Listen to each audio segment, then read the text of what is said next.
com Fátima Lopes para o Jornal Viva Cidade, edição agosto de 2021. Caríssima Fátima, muito obrigado. Obrigada. Vamos começar pelas origens. Se tivesse e pudesse escolher as suas origens, manteria a mesma o Barreiro? Mantinha, claro que sim, porque acho que nós nunca renegamos a terra onde nascemos e a terra onde nós aprendemos a ser as pessoas que somos e, portanto, eu sou filha do Barreiro. Foi aquela cidade onde eu nasci, foi nela que vivi 20 anos da minha vida e foi nela que me fiz gente e, portanto, nunca escolheria outro sítio porque esta pessoa que está aqui também é fruto destas origens, não é? Muito bem. Antes da televisão passou pela imprensa escrita e até também pelo marketing em experiências distintas. Sentiu grandes diferenças e melhorias até nessa transição, o que é passar do escrito, não é? De não ter uma exposição, não é? Depois para a televisão. Como é que foi esta passagem? Mas está-me a falar de que passagem? Ainda antes de da imprensa, iniciar do Diário Popular e da revista, para a televisão. Depois, para a televisão, como é que é? É uma diferença muito grande porque estamos a falar de meios de comunicação também muito diferentes, não é? A imprensa escrita é a imprensa escrita, e onde eu era uma jornalista anónima atrás da minha coluna, portanto ninguém sabia sequer quem é que eu era, e depois a partir do momento em que se começa uma carreira em televisão é uma exposição em que toda a gente nos fica a ver, toda a gente acompanha o nosso trabalho, toda a gente pode avaliar, toda a gente pode formar uma opinião, há um rosto, não é? Aquilo que é dito tem um rosto e obviamente a vida leva assim uma volta de 180 graus, a entrada na televisão é uma volta de 180 graus na minha vida, não tem nada, pouco tem a ver com a imprensa, mas são dois registros diferentes, mas que muito honestamente eu gosto bastante, até porque a escrita, como se nota, foi uma coisa que não ficou esquecida na minha vida. E aliás, esta exposição e todas essas opiniões que houve, isso foi moldando e toldando a sua forma de ser, de estar, de pensar, ou foi sempre firme às suas convicções? Eu sou uma pessoa de opiniões formadas, ou seja, não sou uma Maria vai com as outras, eu sou uma pessoa que gosta de pensar com a minha própria cabeça. É óbvio que as críticas construtivas que foram sendo feitas ao longo do meu caminho, quando eram feitas por pessoas que sabiam da poda, eram tidas em consideração, porque é assim que deve ser. Agora, quando há pessoas que não têm conhecimento na matéria e que dizem assim meia dúzia de chalaças só porque sim, muitas vezes eu não lhes presto atenção, porque eu sei que elas não sabem da nossa área, não sabem da nossa arte. Agora, outra coisa é ouvir uma opinião de uma pessoa, de um Júlio Isidro, não é? De colegas que têm muita experiência, de pessoas que trabalham há muitos anos em televisão, de um José Eduardo Muniz, sei lá, pessoas que nós sabemos que sabem muito mais do que nós. Então essas críticas têm mesmo de ser tidas em conta porque nós vamos seguramente aprender com elas. E esses dois nomes são duas referências para si, entre outras, são duas referências, que assim, ajudaram? Eu diria que no meu caminho, a pessoa que foi a minha referência, a minha maior referência, que também foi aquela pessoa que me lançou, foi o Emílio Rangel, não é? O Emílio Rangel era um visionário, o Emílio Rangel viu em mim aquilo que ninguém viu. Se eu estou aqui, se fiz este caminho, devo-lhe a ele, sem dúvida nenhuma. Depois, eu fui-me cruzando com pessoas muito sábias e muito experientes. O Carlos Cruz, não se pode esquecer do nome do Carlos Cruz, exatamente, não é? Um homem que nos ensinou muito a todos. O Júlio Isidro, enfim, se pensarmos naqueles apresentadores com mais experiência, não, ainda hoje, vamos lá ver, aquelas pessoas com muita experiência, elas ensinavam e ensinam muito. Há muitos nomes na praça que ainda continuam a trabalhar e que eu gosto de ver porque eu continuo a aprender com eles. Por exemplo, quando eu falo no Júlio Isidro para mim é um eterno jovem e é um homem apaixonante. As conversas com ele não têm fim. Porquê? Porque ele é um mundo. Ele é um mundo numa pessoa. Ele é um mundo numa pessoa. E estas pessoas acrescentam-nos verdadeiramente. Foi ganhando, de facto, experiência e currículo em apresentação de programas televisivos, seja entretenimento ou não. Qual é que foi aquele que lhe foi mais difícil de fazer e até pela sua maneira de ser, não é? Que às vezes não digo que tenha chocado, mas que tenha sentido que exigiu mais de si. É assim, o mais difícil de fazer eu não consigo apontar um programa. Eu procurei sempre apenas aceitar projetos com os quais me identificasse. Se calhar há um ou outro projeto que eu fiz e que eu não tenho nada a ver com ele, fiz porque, enfim, tinha que fazer, também não vou dizer quais, mas em geral eu só fiz aqueles programas que tinham a ver comigo. A dificuldade estava em fazê-los bem, pelo respeito às pessoas que participavam neles. Programas de daytime, programas de história de vida são extremamente difíceis, porque as vidas que temos à frente são reais e as pessoas têm que ser tratadas com muito respeito. Essa é a grande dificuldade, esse é o grande desafio, é conseguir tratar com o mesmo cuidado a pessoa que vem contar uma história alegre, bem disposta e numa brincadeira, da pessoa que vem contar uma história dura. Conseguir que ambas se sintam em casa é um grande desafio. Mas esse é um desafio que se deve propor o apresentador do daytime. O apresentador do daytime que não percebe que o programa é uma segunda casa e nós temos que receber as pessoas como recebemos a nossa casa. Se não percebe isso, é importante que aprenda com urgência. Exato. E é precisamente essas histórias, não é? Desses programas, que ajudou a inspirar-se nelas para escrever os seus livros e romances. Assim sendo, porque são só ficções, são ficção. Não, os meus livros não são todos ficção. Este livro é o 8º e dos 8 livros, 2 não são de todo ficção. Um é um livro de pensamentos, outro é um livro sobre a minha experiência enquanto peregrina a Fátima e ainda o Mães e Filhas com História, é um romance histórico. Portanto, esses 3 eu diria que vamos pôr à parte, o resto é que são romances. O romance é uma oportunidade de nós criarmos vidas e nós criamos as vidas como que nós queremos e nós damos-lhe o rumo que nós entendemos. E os meus livros tiveram sempre o propósito de passar determinadas mensagens, então eu tenho que criar histórias onde eu consiga passar mensagens. Por exemplo, este livro está cheio de mensagens positivas, de mensagens de força, esperança, fé, renascimento e recomeço. Porquê que isso é importante? Porque nós vimos e atravessamos uma pandemia. Eu preciso que as pessoas acreditem. Eu preciso que as pessoas não mandem a toalha ao chão.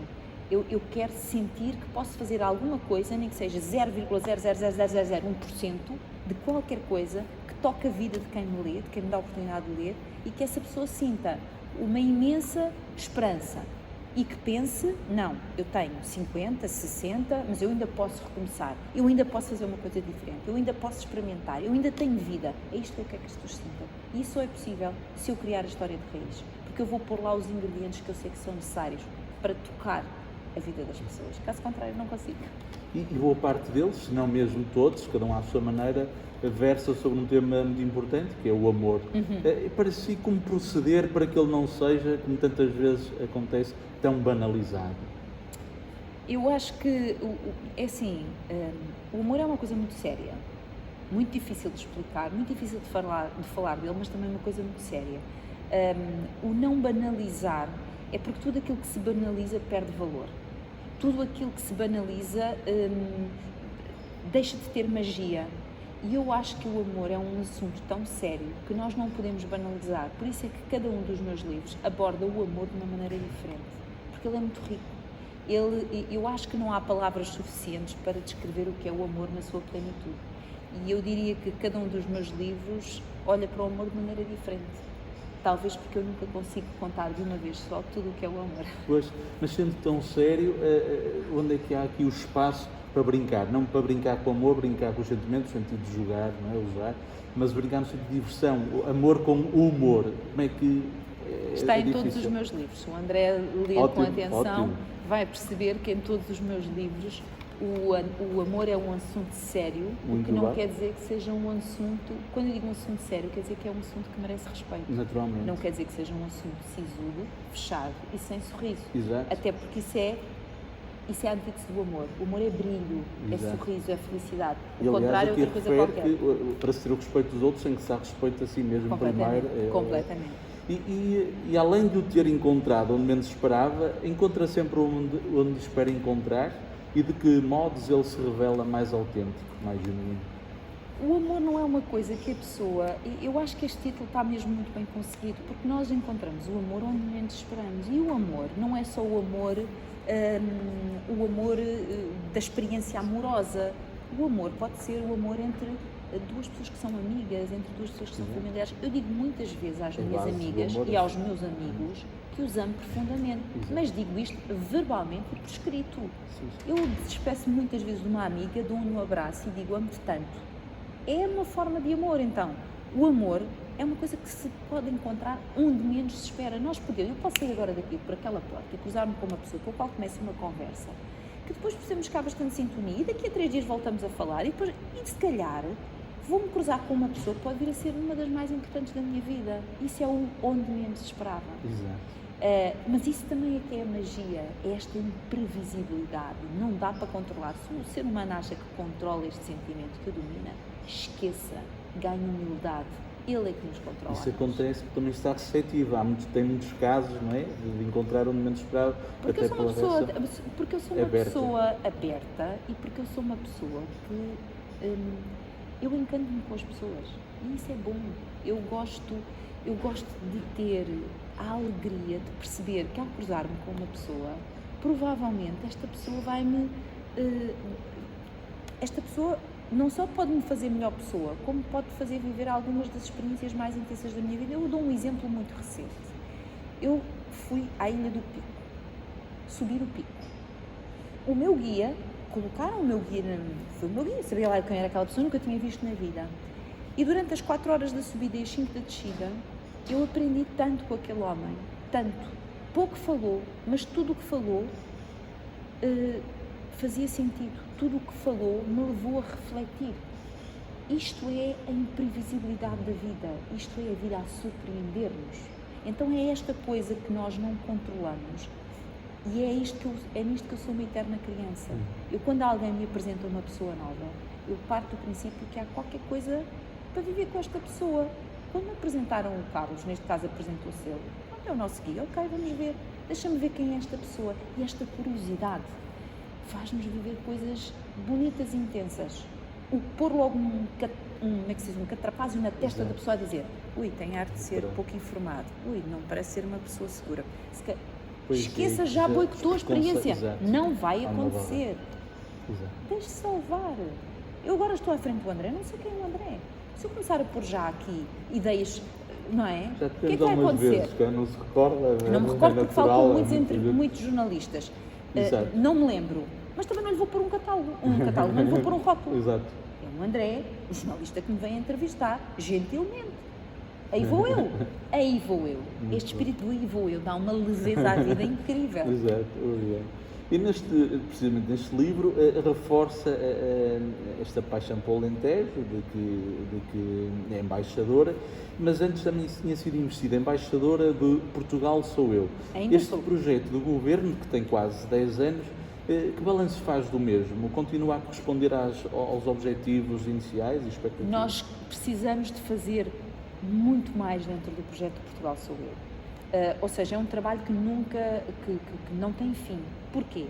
Enquanto existir alguma coisa para fazer, para nós podermos defender e podermos valorizar as boas empresas portuguesas, os produtos de excelência que nós temos, o orgulho de isto é made in Portugal. Enquanto houver trabalho para fazer, este trabalho não está terminado. Como imagina, André, temos muita coisa ainda para fazer.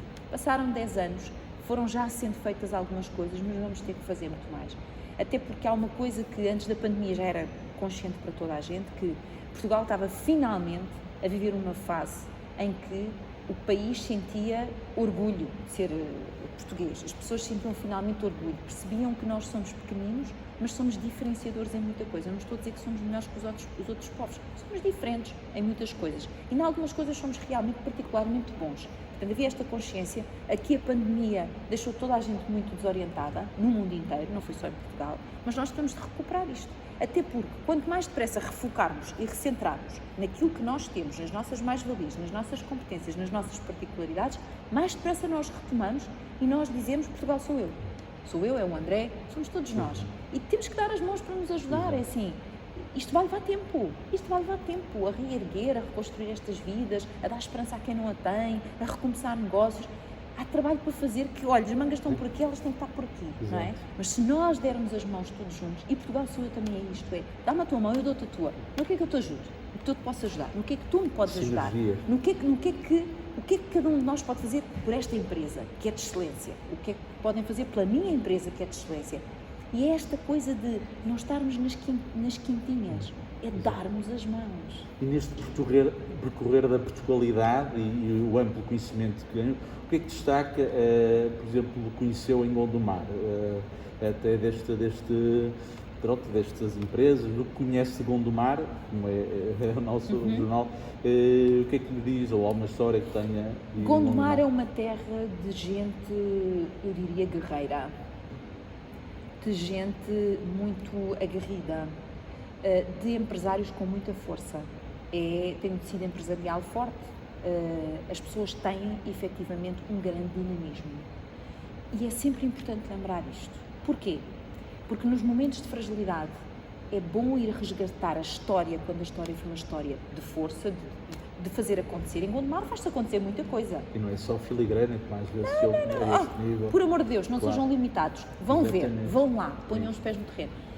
Gondomar é muito mais do que a filigrana. Faz filigrana espetacular. Tem algumas peças e que eu olho para aquilo e digo que mãos abençoadas fizeram estas peças. Mas é mais do que isso.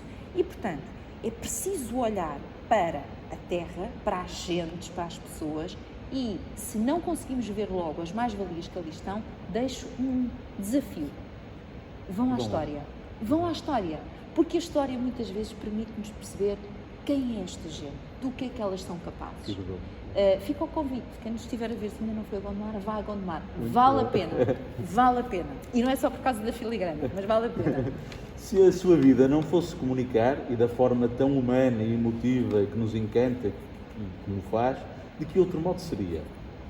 Já pensou nisso? É uma boa pergunta, André. Não sei. Mas... Não sei, eu não me vejo a fazer outra coisa. Ótimo. O que é que a Fátima fazia se a Fátima não comunicasse? É sucesso, não é? Garantido. É assim, é assim. Eu também não veria de outra forma. Não, ou veria com as qualidades que tenho. Eu sou muito polivalente, é verdade. Exato. Mas é assim, quando não é uma coisa que eu nunca fiz, eu faço muitas perguntas para tentar aprender. Não quer dizer que eu consiga aprender e também não quer dizer que eu consiga fazer bem. Mas pelo menos eu esforço-me. Esforço-me. Tento, não é? Quando são coisas que eu não domino nada, sou extremamente humilde e pergunto muita coisa para tentar aprender. Às vezes consigo, outras vezes não consigo aprender. Às vezes não é uma coisa que esteja ao alcance da minha inteligência, da minha capacidade, e não tem mal nenhum. Quer dizer, as pessoas também não sabem todas de tudo. E por isso. Agora, o que é que eu me vejo a fazer que não comunicar? Nem nunca pensei nisso. Se me perguntasse se a Fátima não comunicar em televisão, no que é que se vê a fazer? Vejo-me a comunicar de outras maneiras que não a televisão, que é o que eu tenho feito desde janeiro, não é? Continuo a trabalhar em comunicação, mas não em televisão. Exato. Agora, se o André me disser não há comunicação, bom, eu sinto que me tirou o tapete e agora não sei para onde vou. Mas entendo que isto é apenas um período sabático em termos de televisão e que haverá... Não sei, André. Não lhe sei responder. Agora é pagar baterias e não pensar. Não sei, assim, trabalhei muito estes meses, muito mesmo. Quando cheguei às férias... Mas há, por exemplo, algum projeto que nunca tenha feito a televisão e que ainda ficou ali o bichinho? Sim, ainda há muita coisa. Ainda há muita coisa para fazer em televisão. Por isso ainda não está fechada a porta? Não. Nenhuma porta está fechada na minha vida. Nenhuma. Não tenho portas fechadas para a televisão. E até poder ser como a Clara Souza, que já passou pelos 3, só falta um canal, estou aqui eu a...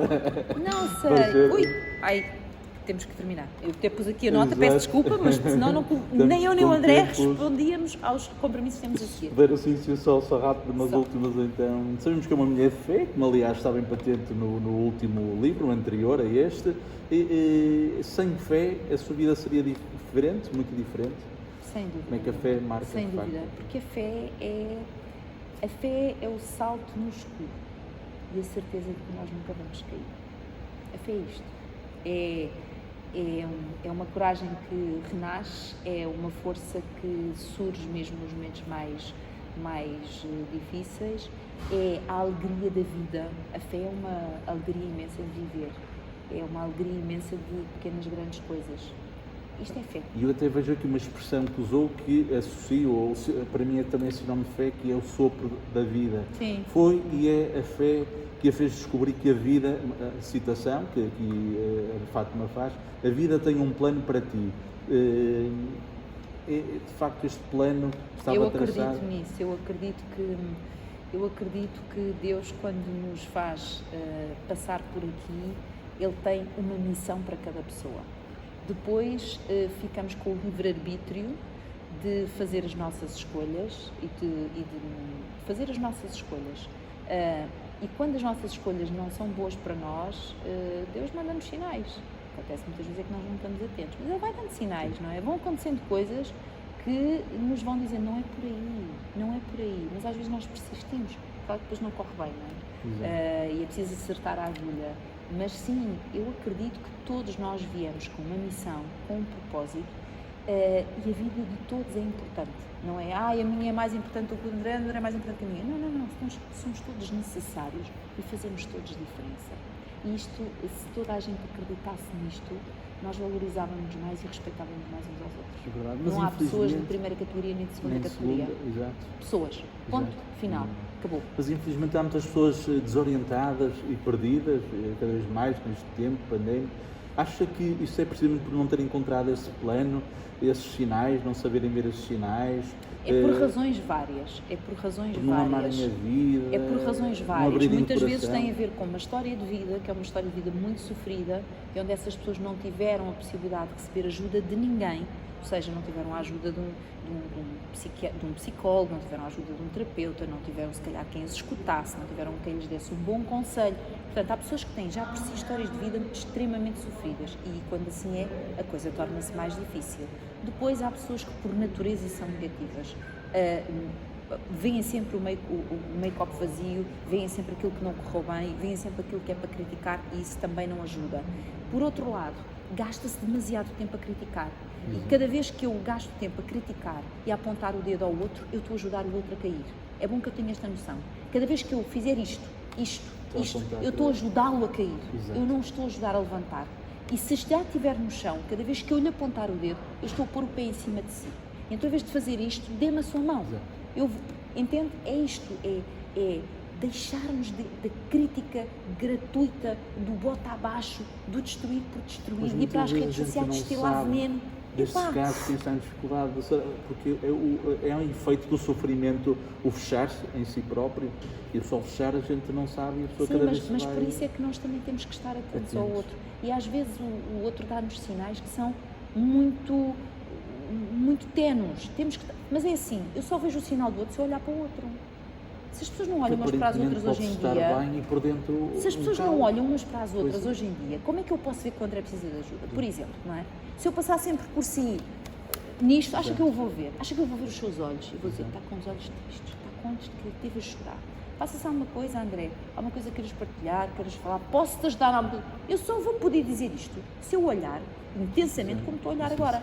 Se eu passar por si sempre assim, eu nunca o vou ver. Esqueça. A possibilidade de o ajudar vai acontecer porque eu não o vejo. A questão é esta, temos que nos deter no outro, parar e deter no outro. Isto não é uma perda de tempo. É respeito, consideração, gostar das pessoas, é isto.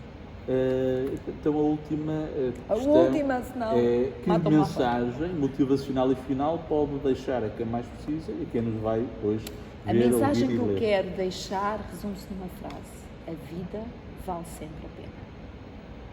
É isto. Muito bem.